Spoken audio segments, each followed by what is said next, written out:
The escort that turned into a trap. April 18, 1943. 21,000 feet over the Gulf of Gabes, Tunisia. The sky is a hard, polished blue, thin air rattling the aluminum skin of the fighter as it claws east with the sun at its back. Lieutenant Thomas "Tom" Hale, United States Army Air Forces, grips the worn leather of his control stick and watches the bombers ahead of him crawl across the sky like slow steel animals. 12B, 24 Liberators. Heavy, vulnerable, each one packed with men who trust the fighters around them to keep death at arm's length. Hale's aircraft is a Curtiss P-40 Warhawk, serial number faded, paint chipped by sand and sun. It growls rather than sings, its Allison engine reliable but unremarkable. By 1943 standards, it is already being called obsolete. No turbocharger. No high-altitude dominance. Too heavy. Too slow. Pilots joke that it dives well because it has no other choice. Some call it a coffin. Hale has heard it all. He has flown it anyway. The radio crackles with routine chatter, call signs clipped and calm. The mission is supposed to be simple. Escort the bombers to their target near Sfax. Keep the Luftwaffe off them. Turn for home. Routine is a lie pilots tell themselves. Hale scans the horizon, eyes flicking from the bombers to the empty blue above and below. He smells oil and cordite soaked into the cockpit, feels the vibration through his boots. His oxygen mask presses cold against his face. Somewhere behind him, 6 other P-40s from his squadron hold formation, wings rocking gently in the thin air. Then the warning comes. Bandits. High 12. Multiple. Hale looks up. Black specks appear against the sun, growing fast. Too fast. The specks sharpen into wings, then crosses, then the unmistakable silhouette of Messerschmitt Bf-109s, diving with gravity on their side. They are higher, faster, perfectly positioned. The Luftwaffe has been waiting. The sky explodes into motion. Tracers streak down like red needles. One of the P-40s to Hale's left jerks violently, smoke pouring from its engine. It rolls onto its back and disappears in a long, screaming dive. Another fighter erupts in flame before Hale can even turn toward it. Break. Break now. Formation dissolves into chaos. The bombers tighten up, their gunners already firing, but the German fighters slice through the defensive arcs with practiced precision.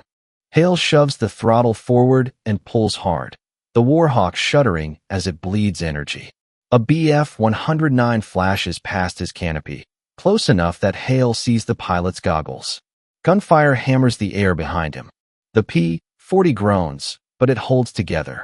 In less than 2 minutes, the escort is gone. One pilot bails out, parachute blossoming just before his aircraft slams into the desert far below. Another vanishes in a fireball that leaves Hale blinking against the sudden brightness. The radio is a flood of half-sentences, shouted warnings, then silence. Hale is alone. The bombers are still there, plowing forward, unaware or unable to turn back. And above them, circling like hawks, are more German fighters than Hale can count. This is the moment when training gives way to instinct. Hale knows the Warhawk cannot climb with the Messerschmitts. He knows it cannot outrun them at altitude. What it can do is dive, hold together, and hit hard at close range. 6.50 caliber machine guns sit in the wings, silent and waiting. He shoves the nose down. The P-40 drops like a stone, speed building until the controls stiffen in his hands. Wind screams past the canopy. Hale spots a Bf-109 lining up on the tail of a Liberator, steady and confident, certain of the kill. Hale does not fire until he is almost too close. The guns erupt, the recoil vibrating through the wings. Tracers walk up the German fighter's fuselage. The Messerschmitt disintegrates in a spray of metal and smoke, pieces tumbling end over end. Hale flashes through the debris cloud and pulls up just enough to avoid blacking out. 1. The radio is quiet now. No orders. No warnings. Just the hiss of static and Hale's own breathing. He knows the Germans have seen him. He knows they will come. The Warhawk climbs sluggishly, already bleeding speed. Hale rolls inverted and dives again, using gravity as his ally, eyes searching for the next target. The P-40 is obsolete, they said. Hale tightens his grip, jaw set behind the oxygen mask. Then let them come close enough to find out what Obsolete can still do. Turning the Warhawk into a knife fight. The Germans react quickly. Two Bf-109s peel off from the bombers and dive after Hale, sunlight flashing off their wings as they come down in a steep pursuit. Hale hears the change in pitch behind him before he sees them, a rising mechanical snarl that means they are closing fast. He does not try to run. Instead, Hale yanks the stick back and kicks hard left rudder. The Warhawk lurches into a brutal, high-speed turn that slams him against the side of the cockpit. The P-40 should not be able to do this. On paper, it bleeds too much energy. In reality, its thick wings bite into the air and hold. One of the Messerschmitts overshoots, streaking past Hale's canopy in a blur of gray. The second tries to follow the turn and fails, drifting wide as Hale rolls inverted and dives again. Altitude becomes his currency. Speed his weapon.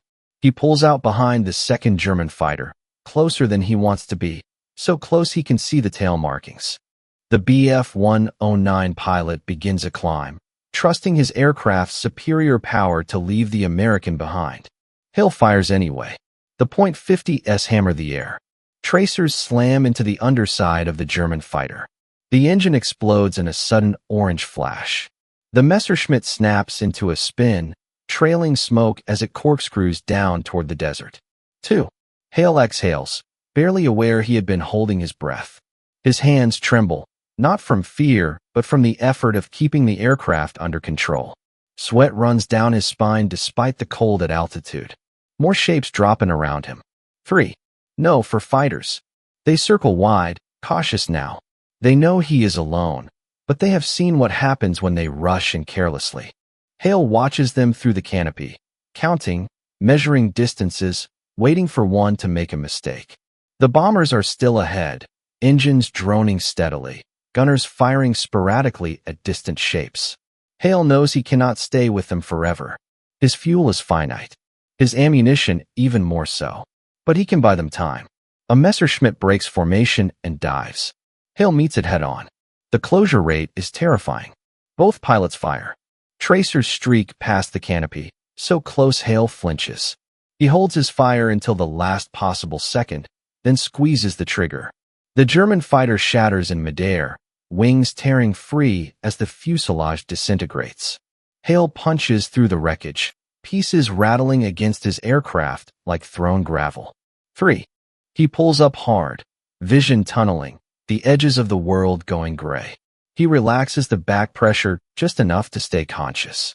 The Warhawk shudders, but holds.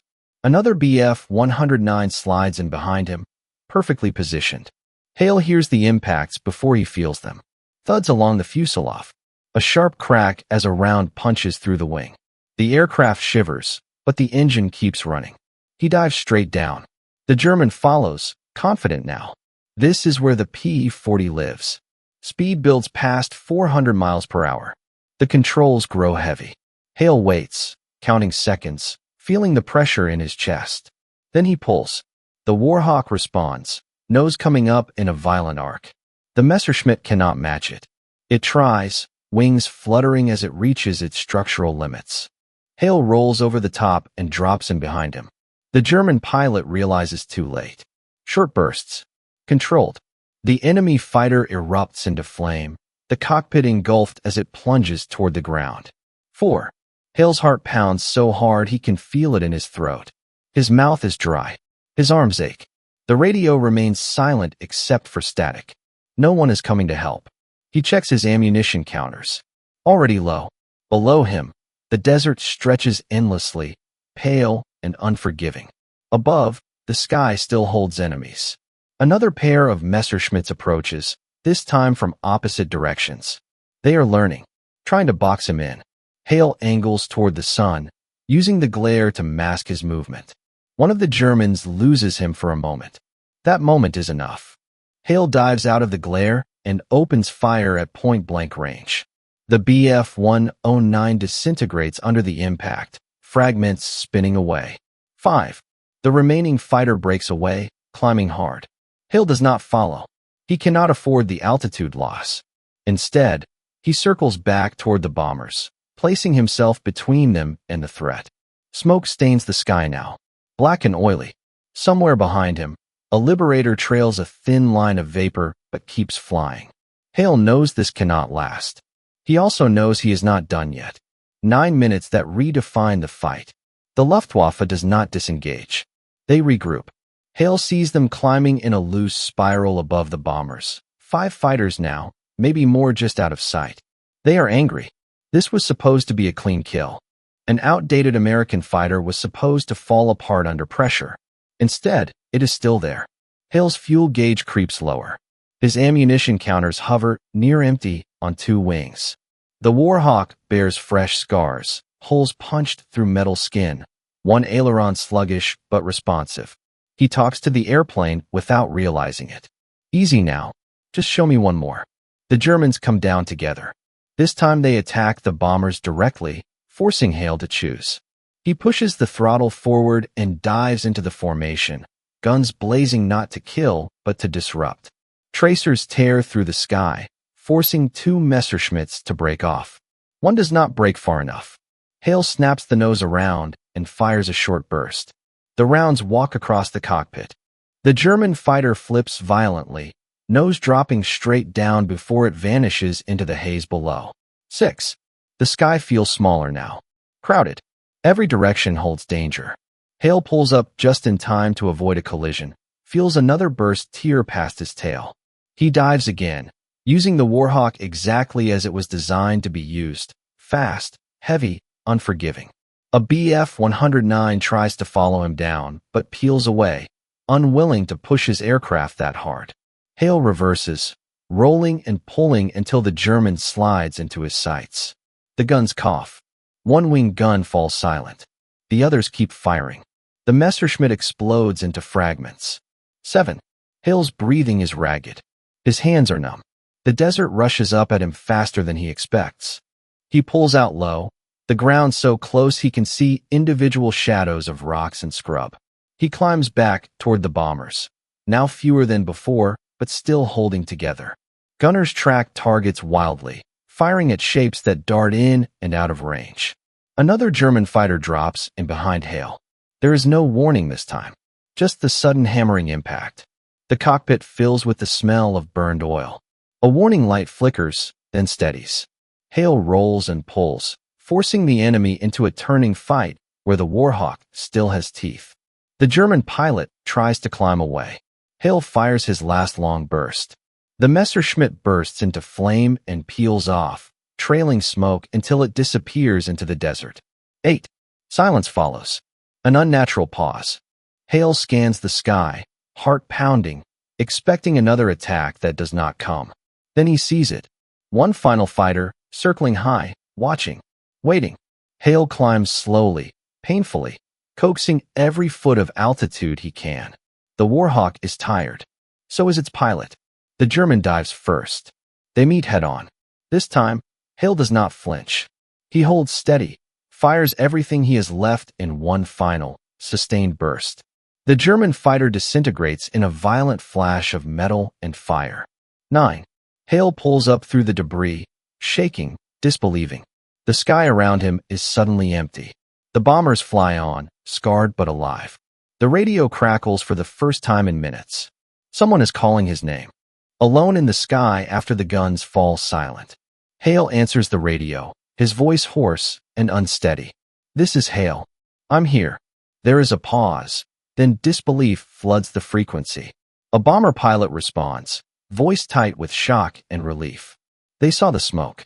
They counted the kills. They did not expect to hear him. Hale barely hears them. Adrenaline drains from his body all at once, leaving his arms heavy and weak. His hands shake so badly he has to concentrate just to keep the Warhawk level. He checks his instruments again. Fuel low but usable. Oil pressure holding. One wing gun completely dead. The others nearly dry. The aircraft is wounded but alive. So is he. The bombers begin to turn back toward Allied lines. Their mission abandoned, but their crews intact. Hale slides into position above and behind them, the lone shepherd guarding what remains of the flock. The sky stays quiet. No more Messerschmitts appear. No contrails. No distant flashes of gunfire. The fight is over as suddenly as it began. Only then does the weight of it all settle in. Hale looks down at the desert below, at the thin lines of smoke rising from where aircraft have fallen. Some are German. Some are not. He knows, with a cold certainty, that his squadron is gone. He is the only one left. The flight home feels longer than the entire battle. Every vibration sounds wrong. Every flicker of a gauge draws his eyes. He keeps expecting the engine to seize, the controls to lock, the Warhawk to finally give up. It does not. As the coastline comes into view, Allied fighters rise to meet the bombers, sleek newer machines that glide effortlessly into escort positions. Their pilots stare openly at Hale's battered P-40, holes patched by tape and luck, oil streaking back along the fuselage. They fall in beside him anyway. Hale lowers his landing gear over the dusty airstrip. The wheels lock with a heavy clunk. He lines up carefully, afraid to stress the damaged wing any more than necessary. The Warhawk touches down hard, but straight. It rolls, slows, and finally stops. Only when the engine cuts does Hale realize how quiet the world has become.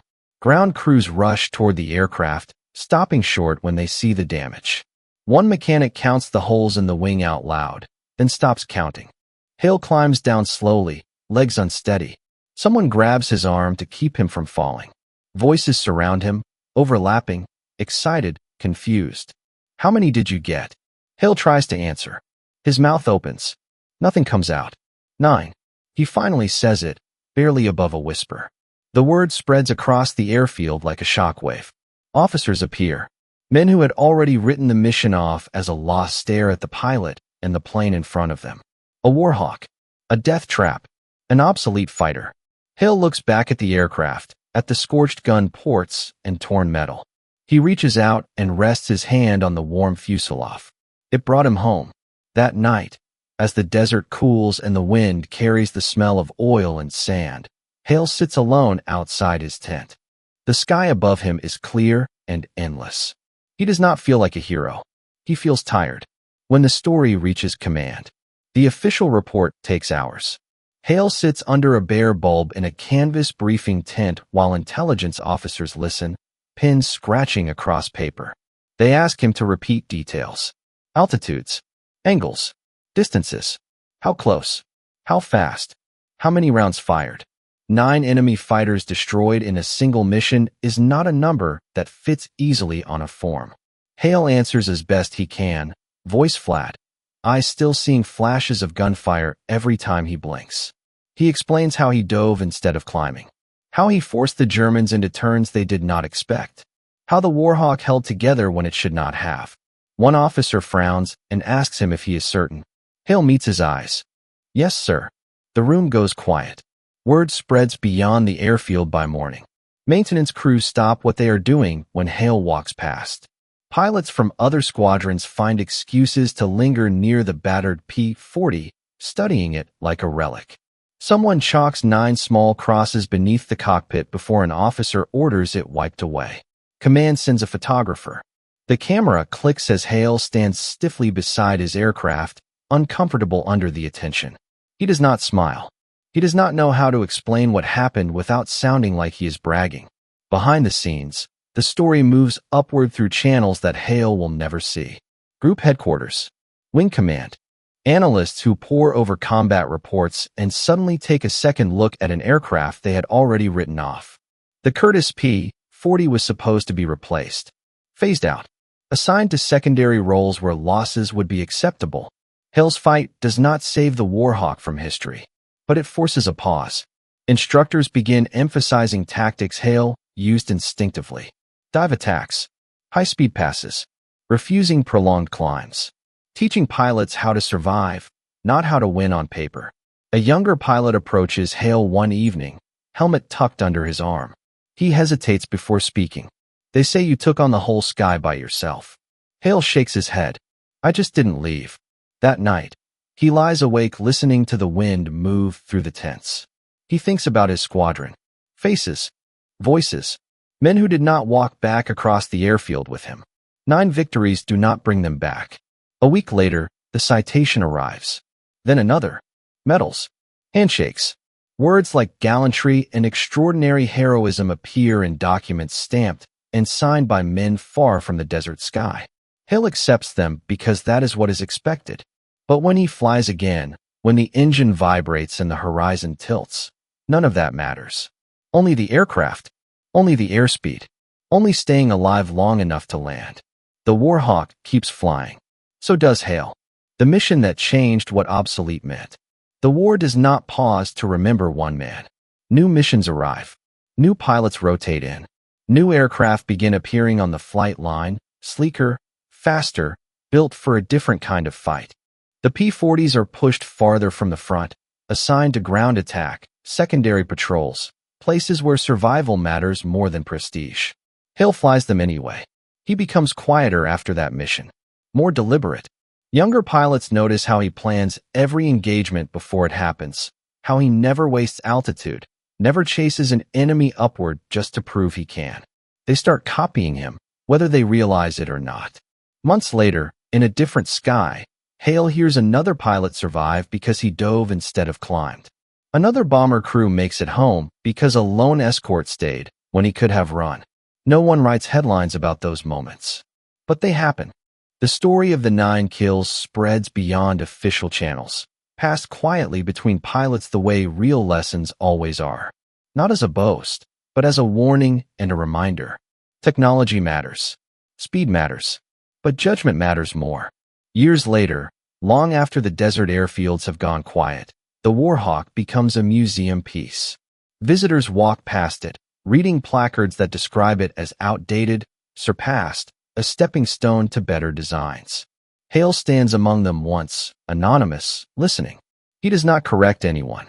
He remembers the sound of the engine at full dive, the way the controls fought back, the way the sky emptied one enemy at a time. He remembers being alone and choosing not to turn away. On April 18, 1943, an obsolete aircraft did exactly what it was asked to do. Because the man flying it understood its limits and refused to let those limits define the fight.